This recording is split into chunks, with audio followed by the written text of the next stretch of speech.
그 로버트 허라고 하는 특별 검사가 기억력이 나쁜 노인이다 이런 표현을 썼잖아요. 백악관이 한번 발칵 뒤집혀진 적이 있죠. 2024년에 만약 트럼프가 당선된다고 하면 자유민주주의 진영의 어떤 균열을 가져올 수 있는 위험한 요소다 이렇게 생각이 됩니다. 비호감 후보의 대결이 이번 선거에서도 계속되고 있다.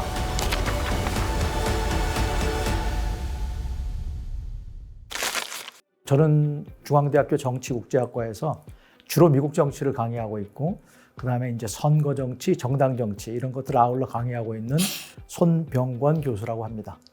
뭐 세 가지 축이라고 하는 건 사람마다 뭐 다르게 볼 수 있고 그 세 가지 축에는 여러 가지 이제 뭐 일종의 하위 축도 있을 수가 있겠습니다만 크게 말씀을 드리자면 보통 작은 정부, 감세, 재정 지출을 줄이자 하는 소위 재정적 보수주의, 뭐 시장 자유주의 이런 것들이 한 축이라고 할 수가 있고요.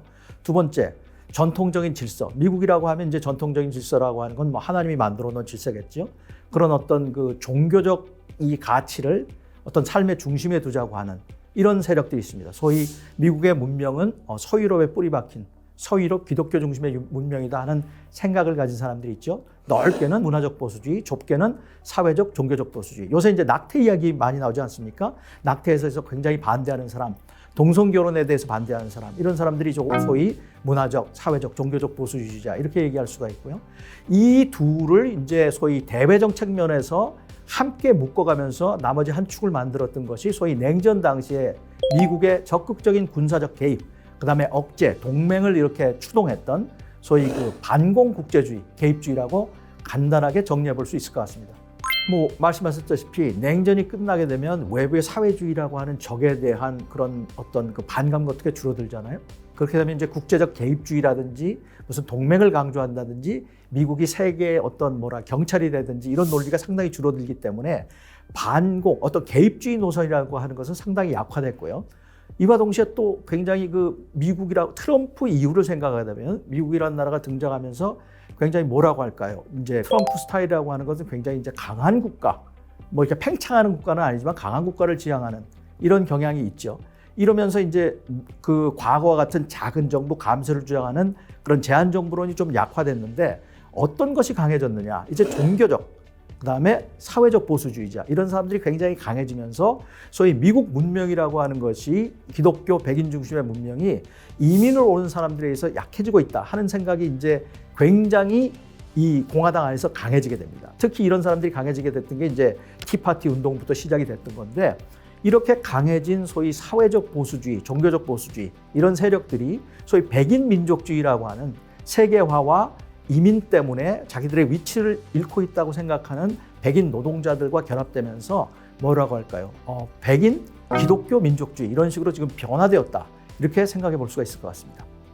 정당 밖의 세력이라고 하는 것은 이제 기본적으로 보수적인 운동들을 얘기하는 건데 대표적인 게 아까 말씀하셨던 티파티 운동, 2009년에 오바마 행정부 당시에 시작된 티파티 운동이고 또 다른 운동은 2015년 6월 16일 날 트럼프가 뉴욕 트럼프타워에서 대통령 출마를 선언하면서 시작한 미국을 다시 위대하게 만들겠다 하는 마가 운동입니다. 이 두 가지 운동이 기본적으로 공화당 밖에서 공화당을 변화시키는 운동인데 티파티 운동이라고 하는 것은 반 오바마 운동으로 출발을 했지만 그 기조라고 하는 것은 부시 때부터 시작됐던 소위 미국이 그레이트 리세션에 2007년, 8년에 접어들면서 연방 재정 지출이 굉장히 심해지니까 연방 지출을 줄여라, 정부의 역할을 줄여라 하면서 2009년에 이제 본격적으로 시작된 운동이 이제 티파티 운동인데 이 운동을 초기에 주도했던 세력이라고 하는 것은 코크 형제라고 하는 이 재벌이 그 중심이 돼서 그 조직한 전국적 단위의 어떤 그 네트워크 시민단체라고 볼 수 있는 뭐 프리덤 워크스라든지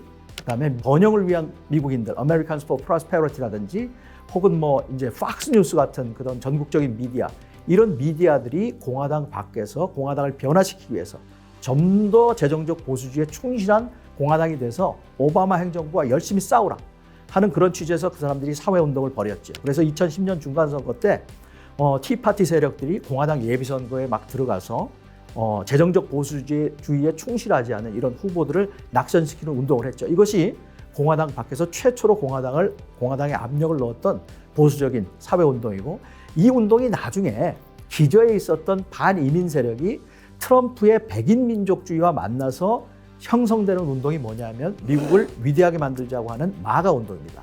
이 마가 운동은 굉장히 백인 민족주의, 반이민주의, 그다음에 서유럽의 중심을 둔 미국 문명 중심으로 미국이라는 나라가 정체성을 유지해야 된다고 하는 백인 민족주의 정체성 운동인데, 이런 운동이 굉장히 2015, 16년에 활성화되면서 공화당을 체제 안에 온건한 정당에서 굉장히 극우적인 정당으로 바꾸는데 결정적인 역할을 하게 됩니다. 트럼피즘은 크게 세 가지 요소로 구성이 되어 있다, 이런 생각이 듭니다. 기본적으로 첫 번째는 소위 백인 민족주의, 두 번째는 파퓰리즘, 민중주의, 세 번째는 미국 우선주의, 이렇게 구성이 되어 있다고 보여지고, 백인 민족주의라고 하는 것은 기본적으로 미국이 백인을 중심으로 이루어진 국가다. 백인의 가치, 서유럽에 뿌리를 둔 기독교 문명의 가치, 이런 것들에 위반되는 세력들은 미국에 오지 말라고 하는 반이민주의, 이런 것들이 있고요. 그다음에 민중주의는 기본적으로 반엘리티즘, 반지성주의, 이런 요소를 특징으로 하고 있고, 엘리트에 대한 어떤 그 민중들의 거부감, 이런 것에 편승한 이념이다, 이렇게 보여지고요. 이 민중이라고 하는 것, 예를 들어서 화이트 블루칼라 노동자들이죠. 이러한 노동자들이 민주당이라든지 혹은 자유주의 언론이라든지 진보주의 언론이라든지 그다음에 엘리트라든지 이런 사람들에 의해서 굉장히 피해를 보고 있다. 이런 사람들이 소외된 자들이다. left behind라는 거죠. 그래서 그런 사람들을 위해서 내가 그런 사람들의 목소리를 대변하겠다 하는 것이 트럼피즘의 굉장히 중요한 요소 중에 하나입니다. 러시아가 나토 국가를 침입해도 그 사람들이 적절한 방위비 분담금을 내지 않으면 나는 러시아가 하는 대로 두겠다고 한 아주 극단적인 발언을 했는데, 미국 우선주의라고 하는 것은 잘 아다시피 자유무역에 반대하고 또 군사적인 측면에서 미국이 동맹국에 대해서 너무나 많은 그 국방비 지출을 하는 것, 이런 것들을 반대하는 것, 이런 것들을 특징으로 한다, 이렇게 말씀드릴 수 있겠습니다. 숫자가 말을 해주지 않겠습니까? 그래서 보면 작년 그 여론조사 결과가 하나 있습니다. 바이든, 트럼프 두 후보에 대해서 각각 비호감도, 그것이 53%와 56%로 나와 있습니다. 호감도보다 비호감도가 높은 거잖아요. 이런 선거는 2016년과 마찬가지로 굉장히 비호감 후보의 대결이 이번 선거에서도 계속되고 있다. 잘 알다시피 얼마 전에 그 로버트 허라고 하는 특별 검사가 그 바이든 대통령이 부통령 재직 시절에 기밀 문서를 가지고 난 걸 조사하면서 한 얘기가 기억력이 나쁜 노인이다, 이런 표현을 썼잖아요. 그러면서 이제 백악관이 한번 발칵 뒤집혀진 지역이 있죠. 이게 무슨 얘기냐? 현재 바이든 대통령의 최대의 약점은 나이, 이미 8순이 된 이런 그 나이 문제가 지금 중요한 약점이라고 생각이 됩니다. 이게 제일 최대 약점이고요. 두 번째 약점이라고 하는 것은 이제 2020년 대통령 선거에 비해서 2020년 대통령 선거에 바이든 후보를 적극적으로 지원해줬던 흑인, 라티노, 젊은층 유권자들이 상당히 떨어져 나가고 있다. 이것이 이제 바이든 대통령의 그 두 번째 약점이 될 수 있다, 이렇게 생각이 되고요. 트럼프 대통령 같은 경우는 2020년 대통령 선거 결과가 있은 다음에 이 선거가 기본적으로 사기 선거다, 그리고 자기는 선거를 도둑맞았다, 이런 표현을 했고요. 그 다음에 2021년 1월 6일 날 폭도들에 의한 의사당 공격 사건이 났을 때도 이것을 적극적으로 말리는 게 아니라 어떻게 보면 부추기는 그런 모습을 보였었죠. 그래서 이것들이 이제 공화당 지지자 가운데서도 한 4분의 1 정도는 이런 트럼프의 모습에 대해서 굉장히 반감을 가지고 있는 걸 우리가 알 수 있고요. 소위 전통적인 미국의 그 공화당이 가지고 있던 어떤 스탠스와 너무 다르니까 부정적인 인상을 주는 요인이 되고 있고, 또 하나는 지금 4개의 유죄 판결과 관련해서 지금 트럼프 후보가 전부 검찰에 의해서 기소되어 있는데, 이건 역시 트럼프 후보로서는 굉장한 약점이다, 이렇게 생각할 수 있을 것 같습니다. 바이든 대통령 같은 경우는 지금 현직 대통령이기 때문에 쉽게 도전자가 나타나고 있지는 않죠. 근데 나이가 문제가 되고 있지만, 그거는 이제 뉴욕 타임즈라든지 이런 진보적인 신문에서 계속 바깥에서 이슈를 만들어내고 있는 것이지, 바이든 측근 안에서 정치인들 가운데서는 바이든 대통령의 나이 문제를 거론하는 사람이 없죠. 그래서 현역 대통령이라고 하는 이점이 이제 워낙 강하고 이런 것이고요. 두 번째, 트럼프 전 대통령, 트럼프 후보 같은 경우는 아직도 트럼프가 주장했던 마가의 핵심 요소들, 소위 백인 민족주의, 그다음에 민중주의, 미국 우선주의라고 하는 것이 여전히 공화당의 75% 유권자들 사이에서는 여전히 2016년과 마찬가지 호소력을 지니고 있다. 그다음에 과거에 필적한다고 트럼프에 필적할 만한 그 경선 도전자가 될 수 있을 것이라고 생각했던 론 디산티스 플로리다 주지사, 이런 사람들이 초기에 몰락해버린 것들이 결국 트럼프가 공화당 내 가장 강력한 대선 후보로 이제 부상될 수 있는 주요한 요인이었다고 생각이 됩니다. 그 몇 가지로 생각해 볼 수 있을 것 같습니다. 트럼프 같은 경우, 그러니까 뭐 트럼프와 바이든의 대결이지만 트럼프가 지금 4개 형사재판에 걸려 있고 이 재판을 어떻게든지 금년 11월 5일 대선 이후로 연기하려고 하는 이유 중에 하나는 지금과 같은 접전 상황에서는 유죄 판결이 나서 일부 유권자들의 선택이 트럼프에서 바이든에게로 넘어가게 되면 그건 트럼프로서는 굉장히 치명적이죠. 이 형사재판 결과가 언제 나오느냐, 얼마나 빨리 나오느냐 하는 것이 굉장히 중요한 것 같고요. 두 번째, 바이든의 입장에서는 나이에 대한 자기의 약점 이런 것들을 얼마나 자기의 행동과 말과 실수를 줄이고 유권자들과 접촉하면서 이런 우려를 줄여나갈 수 있는 것이냐 하는 것이 하나 중요할 것 같고요.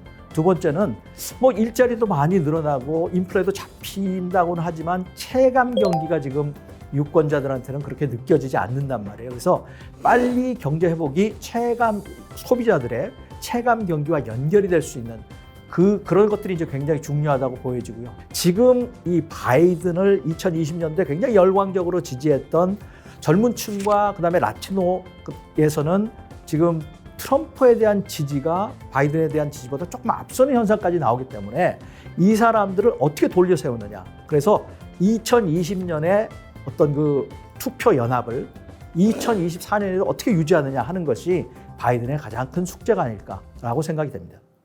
지금 이스라엘 하마스 전쟁에서 뭐 트럼프 전 대통령의 입장이라고 하는 것은 뭐 전통적인 미국의 입장하고 비슷한 이스라엘을 지지하는 입장인 것 같고, 바이든 대통령 역시 대외적으로 보면 전통적인 친이스라엘 입장을 고수하고 있고, 뭐 UN 안보리에 가 있는 미국 대표도 최근에 즉각적인 휴전에 대한 결의안에 미국 대표는 반대를 했죠. 이 전쟁으로 인해서 굉장히 인도주의적인 위기가 많이 일어나고, 소위 가자 지구에 소위 팔레스타인 난민들이 굉장히 넘쳐나면서 2020년 당시에 바이든 대통령이 승리할 때 만들어 놨던 연합에 약간 균열이 생기고 있다, 이런 겁니다. 무슨 얘기냐면 바이든을 우리가 버려야 된다라고 하는 운동이 무슬림 아메리칸들 사이에서 지금 일어나고 있습니다. 왜냐? 일방적으로 이스라엘을 지지하고 가자의 팔레스타인 난민을 전혀 돌보는 정책을 하지 않고 있다라는 데 대한 불만으로 인해서 이 사람들이 24년 대통령 선거에서는 바이든을 지지할 수 없다라고 하는 운동을 전개하고 있는 것, 이건 좀 심각한 문제라고 할 수 있을 것 같습니다. 트럼프 이후의 트럼피즘은 계속 저는 뭐 영향력을 발휘할 거라고 생각을 합니다. 왜냐하면 마가 운동이라고 하는 것이 일단 어느 정도 공화당 안에서 자리를 잡은 이런 양상인 것 같습니다. 이것은 특히 의회에서 보면 하원 같은 데서는 프리덤 커커스를 중심으로 해서 굉장히 친트럼프 세력이 강하게 자리 잡고 있고, 트럼프가 없어지더라도 트럼피즘, 백인 민족주의, 미국 우선주의 이런 세력들은 계속 세력을 유지할 거라고 보입니다. 다만 트럼프가 없어진 다음에 그럼 트럼프가 만들어놨던 선거 연합이 지금처럼 유지될 것이냐, 이것에 대해서는 좀 의문의 여지가 있습니다. 소위 지지 세력들과 이제 커넥션을 보여주는 거죠. 내가 당신들의 한 사람이다. 난 당신의 목소리다. 이런 것들. 그 다음에 이제 굉장히 직설적인 화법. 이런 식으로 이 대중을 굉장히 즐겁게 하면서도 대중의 지지를 끌어낼 수 있는 사람, 이런 사람이 있어야 그 연합이 유지가 되는 것인데, 트럼피즘은 살지만, 마가주의는 살지만 트럼프 이후에 트럼프가 지금 유지했던 이런 연합이 유지될지에 대해서는 저는 좀 의문을 가지고 있습니다. 2020년 선거에서 바이든 후보가 대통령으로 당선된 다음에 국제 무대에서 한 첫 번째 말이 America is back, 우리가 다시 돌아왔다 하면서 소위 동맹국들, 나토와 한국, 일본 이런 아시아 동맹국들을 안심시킨 건데, 2024년에 만약 트럼프가 당선된다고 하면 미국 중심으로 만들어졌던 동맹체제라고 하는 것은 어쩔 수 없이 좀 굉장히 약화될 것이 아니냐. 그런 의미에서 지금 전개되고 있는 중국, 러시아, 그다음에 북한, 이 권위주의 진영대, 소위 나토, 그다음에 뭐 한미일 이런 세력을 중심으로 한 자유주의 진영 간의 어떤 팽팽한 대결 구도에서 지금 자유주의 진영의 결속력이 굉장히 약화될 수 있다라고 생각이 됩니다. 왜냐하면 아까도 말씀드렸듯이 동맹국이 마땅히 자기들이 지불해야 될 어떤 전비 부담금을, 국방비 부담을 하지 않으면 자기는 나토, 이런 동맹에서 떠나겠다고 하기 때문에 트럼프가 당선된다고 하는 것은 이런 팽팽한 지금 권위주의 대 자유민주 진영 간의 글로벌한 대결에서 자유민주주의 진영의 어떤 균열을 가져올 수 있는 위험한 요소다 이렇게 생각이 됩니다. 트럼프 1기 행정부 당시에 예컨대 뭐 지금 2기는 아니지만 2016년 당선된 다음에는 소위 외교 안보 진영에 매티스 같은 어떤 어른들이 있었잖아요. 그리고 트럼프가 뭔가 독자적으로 모험적인 어떤 그 행동을 하려고 하면 견제해주는 세력이 있었는데 지금은 전부 다 트럼프 주변에 그런 원로들이었고 트럼프의 말을 모두 이제 추종하고 순종하는 사람들만 있기 때문에 북한 그 최고 지도자와의 어떤 직접 소통, 예를 들어서 뭐 정전협정론이 나온다든지 이런 것들을 충분히 예상하고 거기에 대한 대비를 해두는 것이 굉장히 중요하다고 생각이 됩니다. 우리가 그냥 미국 대통령 선거를 2020년에 봤고요. 그다음에 2016년에 봤고, 그다음에 2024년 3번 연속해서 트럼프라고 하는 사람이 대통령 선거에 출마하고 있습니다. 이것도 굉장히 드문 사례죠. 때로는 사람들이 뭐 이렇게 생각하는 경우도 있는 것 같습니다. 트럼프 대통령이 뭐 제스처도 하고 화끈하고 그다음에 뭐 쇼맨십도 있고 해서 연예인을 좋아하듯이 그 사람에 대해서 갈취하는 이런 경우도 있는데 실제로 지금 4가지 재판에 걸려 있고 그다음에 외국에서 들어오는 사람들 혹은 자기 반대자를 벌레, vermin이라고 부르고 16 사태 이런 것들을 이제 사주하고 이랬던 그런 장본인이 바로 트럼프이기 때문에 우리가 충분히 예의주시하면서 저런 식으로 민주주의가 무너질 수 있다라고 하는 것을 우리가 염두에 둬야 될 것 같습니다. 제가 마지막으로 드리고 싶은 말씀은 민주주의를 민주적으로 망가뜨리는 건 비교적 어떤 의미에서 쉬운 것 같습니다. 그러나 민주주의를 민주적으로 지키는 것, 이것은 많은 시민들이 열의를 가지고 지켜보고 민주주의를 수호하려는 의지가 없으면 굉장히 어렵다 하는 말씀을 드리고 싶습니다. 이상입니다.